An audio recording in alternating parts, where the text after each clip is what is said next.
As I've shared with you, I've worked hard on myself before becoming a parent, and continue to, and I realized that if I was going to allow hitting into my realm of parenting, it had to be with great restraint, when I was calm again, and with love. Otherwise, it would risk being abrasive, abusive, and unacceptably unhealthy parenting.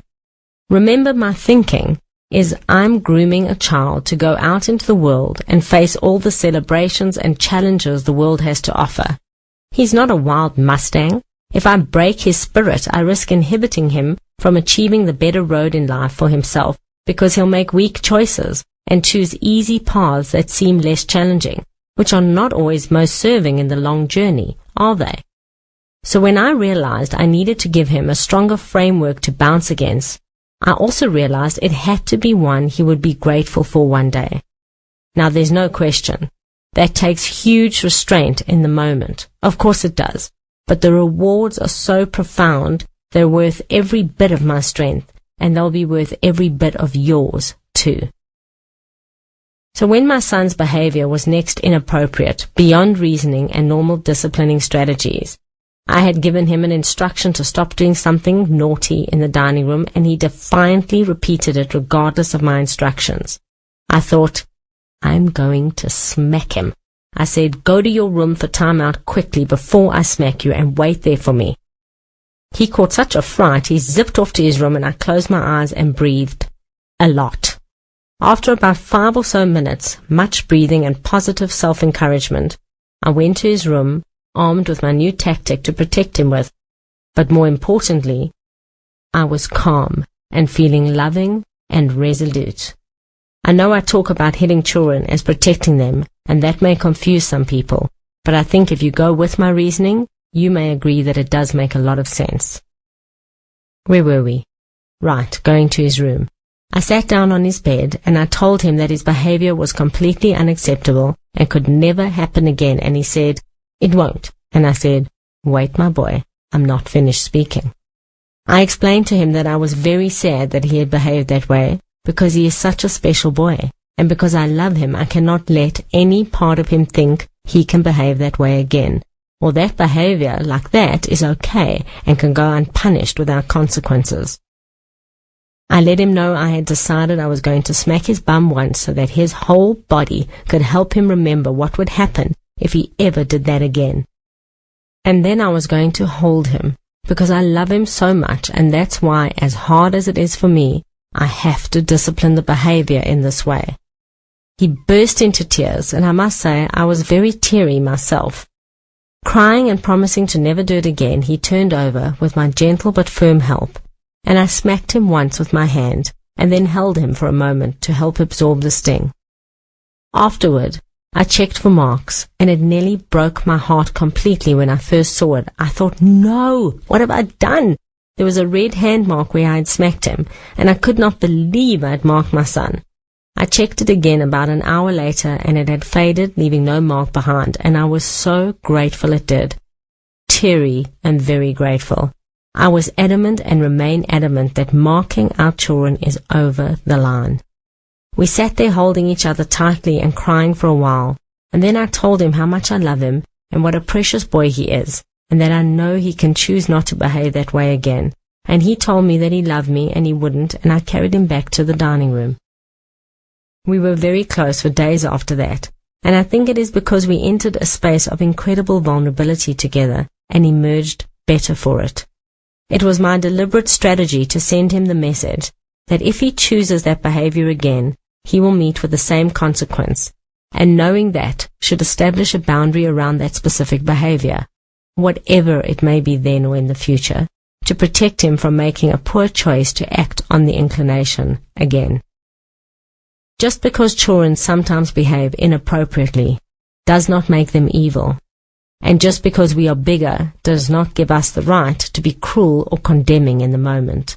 In fact, we are not the bigger person if we react in anger in the moment. I think any time we discipline verbally or physically from a place of anger, it is most likely to be excessive and abusive. And when we belittle the children we care for, we are being emotionally and verbally abusive, and it is also inexcusable. We also may want to remember that children who are hit in anger most likely become hitters in their social context and in their adulthood. Do we really want to risk contributing to that? I deliberately taught him that screaming people are weak people, and that he must not feel squashed if people scream at him, because he should see them as lacking self-control and decency, including me as his parent. When we lash out, we are no better than unreasonable children who are driven by exhaustion or inappropriate and naughty inclinations they cannot rein in.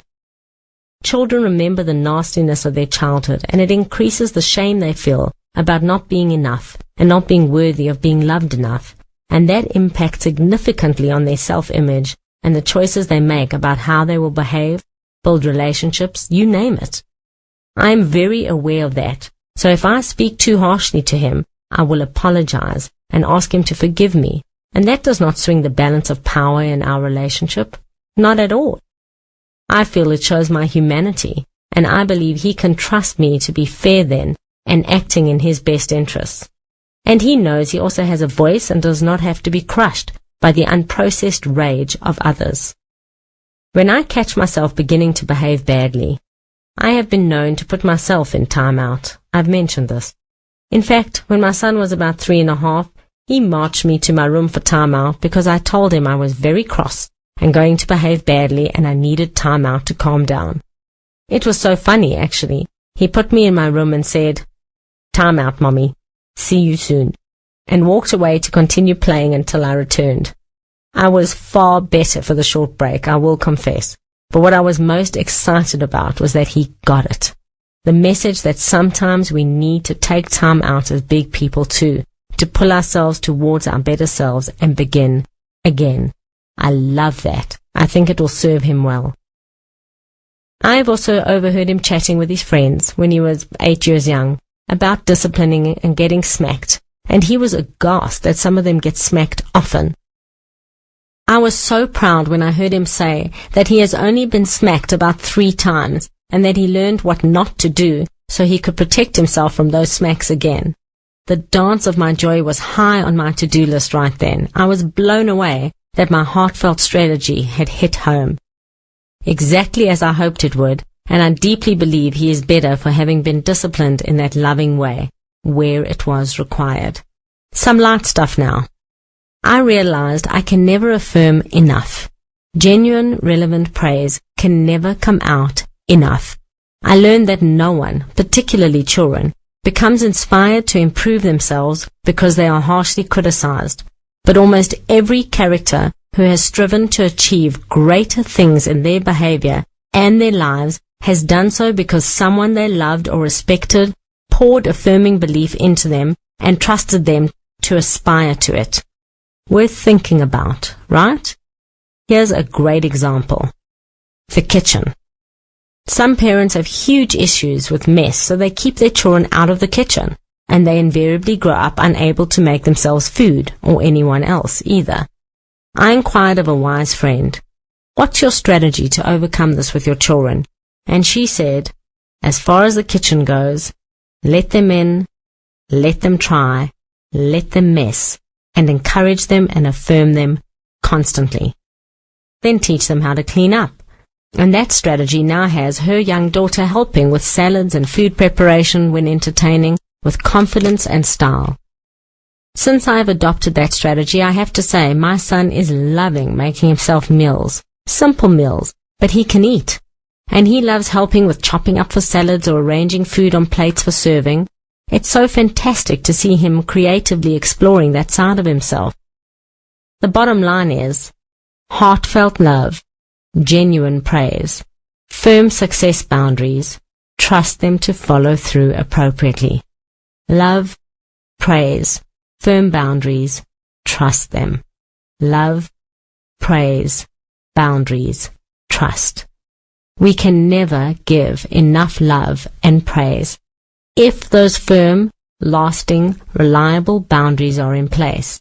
Love, affirm, praise, encourage, hold and contain, love. You get it? If we can do this and show and tell our children that we trust them, our children are safe to explore their own potential and their surrounding environments without our insecurities limiting them. And the more valued and trusted our children feel, the less likely they are to behave inappropriately as they develop. It is our role to instill the boundaries and trust them to choose to remain within those boundaries as they grow into their adulthood. Remember, the word discipline comes from the word disciple, a believer, a follower, an admirer. If we live this philosophy as a practice with our children, we are training them to live in the world effectively. If they feel safe and believe in our game plan, our boundaries and disciplines, they become followers of them, and later in reflection, they may even admire us for them or the wisdom ingrained in them. I attended a launch for the advancement of the status of women, where I heard a dynamic, energetic woman speaking about how her childhood empowerment has empowered her in her adulthood so far. Her name is Zanele Modiba Nibatyashe. She is co-winner of Apprentice South Africa and is a marketing and CSI executive today. She has a host of achievements bringing her to her current position in life as mother, partner, significant community and family member, and high-positioned corporate executive. And here's a few pearls of wisdom she shared. Leverage off every person you want to be like or you want to know. Seek mentorship in a real and measurable way. That can be from books, seminars, peers, wherever. She also said, our life expands and contracts in direct proportion to our courage. And probably the most significant for me was, children must be told, do what brings you the most joy. My son jumps from one profession for when he grows up to another, and each time I hear about a new one that surfaces, I am enthusiastic and encouraging, no matter what it is. That sounds exciting, my boy. You want to be a...